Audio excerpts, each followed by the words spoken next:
اسلام آباد میں ایک صحافی نے اپنی بیوی کو قتل کر دیا. انتہائی دلخراش واقعہ ہے، مگر پاکستانی میڈیا آپ کو شاید نہ دکھا پائے، لہٰذا میں بہت سے حقائق لے کر آپ کے سامنے آیا ہوں.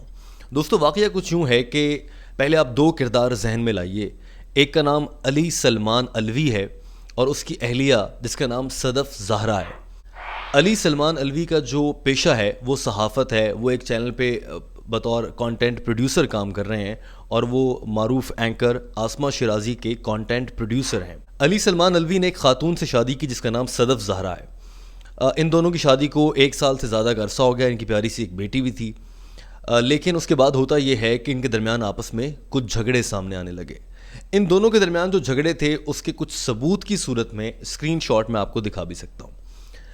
ہوا یہ کہ علی سلمان جو ہیں، یہ شخص جو کہ ایک صحافی بھی ہے، دراصل یہ ایک وومنائزر ہے، ایک بلیک میلر ہے جو کہ خواتین کو اپنے جال میں پھنسا کر ان سے پیسے بٹورتا ہے. اس کا یہ سلسلہ چل رہا تھا شادی سے پہلے بھی اور شادی کے بعد بھی. جب شادی کے بعد یہ سب کچھ اس کی بیوی صدف نے دیکھ لیا تو صدف زہرا نے، ظاہر ہے بطور بیوی کس سے برداشت ہوگا، اس نے احتجاج کیا. اس پر لڑائی جھگڑے ہوئے، بات حد سے بڑھی، اس حد تک بڑھی کہ علی سلمان اس پر تشدد کرتا. یہ سب کچھ صدف زہرا کی ماضی کی ٹویٹس کے ذریعے سامنے آیا جو کہ میں نے اس کے اکاؤنٹ سے پڑھی ہیں ان کے. اب یہ تشدد حد سے زیادہ بڑھنے لگا اور پھر صدف کی کچھ دوستوں کو بھی علم ہونے لگا کہ اس کا شوہر ایسا ہے، وہ بلیک میلر ہے، وہ خواتین کو استعمال کرتا ہے، ان سے پیسے بٹورتا ہے اور پھر بیوی پر تشدد بھی کرتا ہے. یہ بات صدف نے اپنے اہل خانہ کو بھی بتا رکھی تھی. لیکن اس کے بعد ہوتا یہ ہے کہ اچانک سے آج کے دن یہ خبر آتی ہے کہ صدف جو ہے اس نے خودکشی کر لی ہے. یہ خبر یوں سامنے آتی ہے دوستو کہ علی سلمان الوی اپنی اہلیہ صدف کو مارنے یا قتل کرنے یا اس کی خودکشی کے بعد جو بھی سینیریو گھر پہ تھا وہ ایک الگ تھا. وہ فون کرتا ہے صدف کی بہن کو، یعنی کہ اپنی سالی کو، اور انہیں بتاتے ہیں کہ پتہ نہیں صدف نے کیا کر لیا ہے، جلدی سے گھر آ جاؤ. صبح 10 بجے کا وقت ہوتا ہے اور یہ کہہ کر وہ فون روتے ہوئے بند کر دیتا ہے. وہ خاتون اپنی بہن کے گھر فوراً سے پہنچتی ہیں.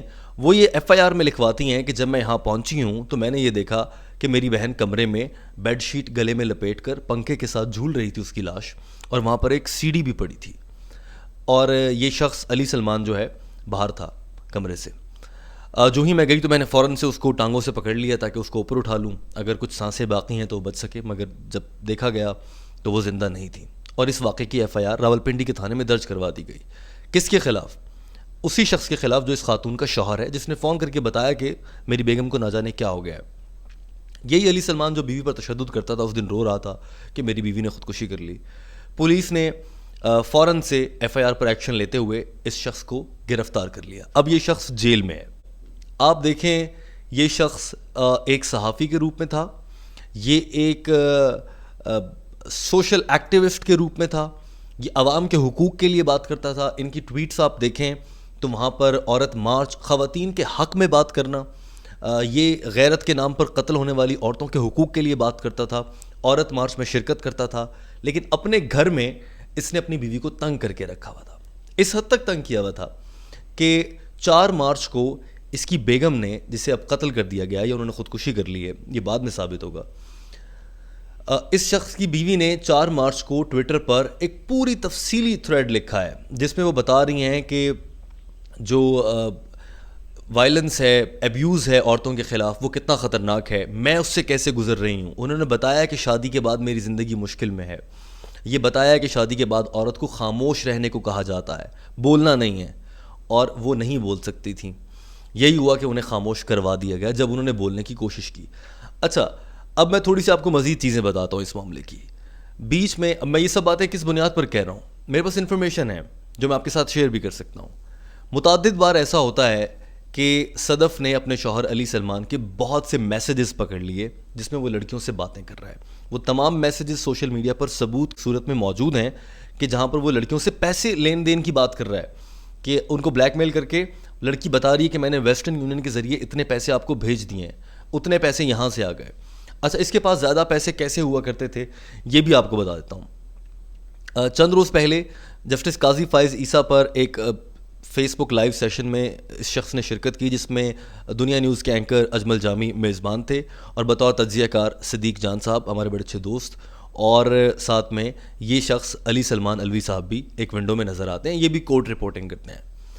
تو انہوں نے اس گفتگو میں یہ بات ہوتی ہے جہاں پر ایک موقع پر یہ کہا جاتا ہے، صدیق جان یہ کہتے ہیں کہ ہمارے پاس تو پیسے نہیں ہوتے تھے، سیلری لیٹ آتی ہے میڈیا میں، ان کے پاس ہمیشہ سے پیسے ہوتے تھے تو ہم ان کی جیبوں سے ہاسٹل میں یا فلاں لائف میں پیسے نکال لیتے تھے یا ایسا کچھ، کیونکہ ان کے پاس پیسے بہت ہوتے ہیں۔ پیسے کیوں ہوتے ہیں بھائی؟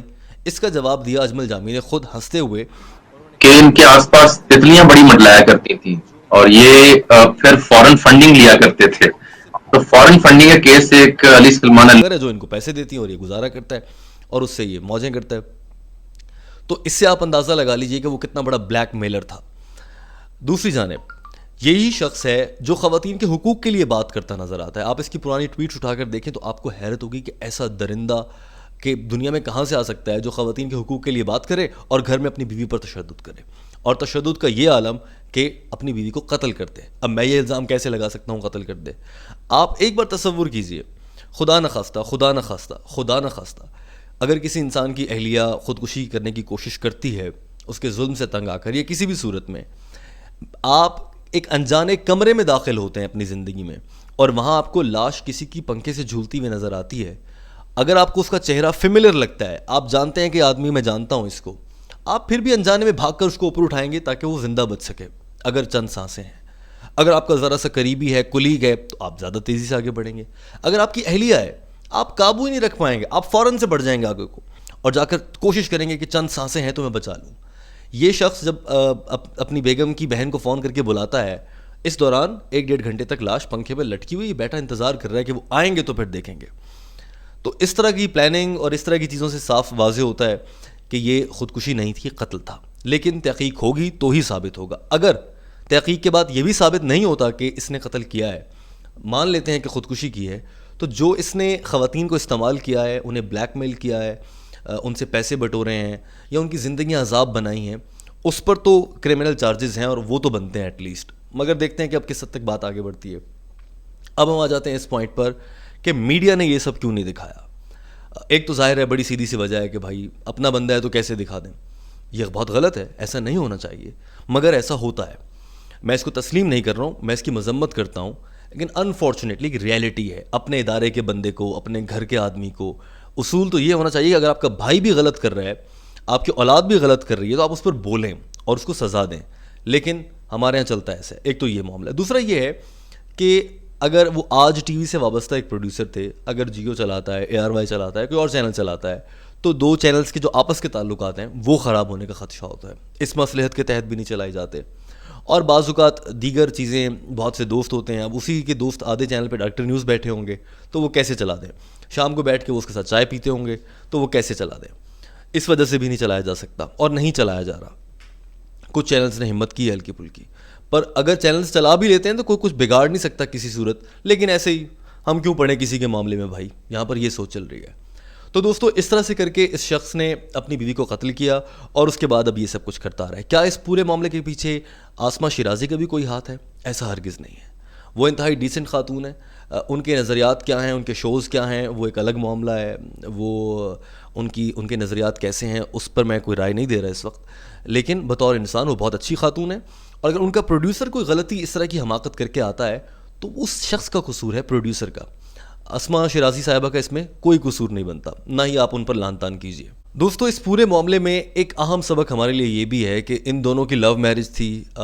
دونوں نے بڑی محبت سے شادی کی تھی. بہت سی نوجوان ہمارے لڑکے لڑکیاں ایسے ہیں جو کہ محبت کی شادی کرنا چاہتے ہیں، وچ از سم ٹائم گڈ، بڑی اچھی بات آپ کر لیں. لیکن اگر آپ اپنے والدین کو ناراض کر کے شادی کریں گے تو وہ آپ کے لیے کبھی اچھا نہیں ہو سکتا. یہ میں آپ کو دعوے سے کہہ سکتا ہوں.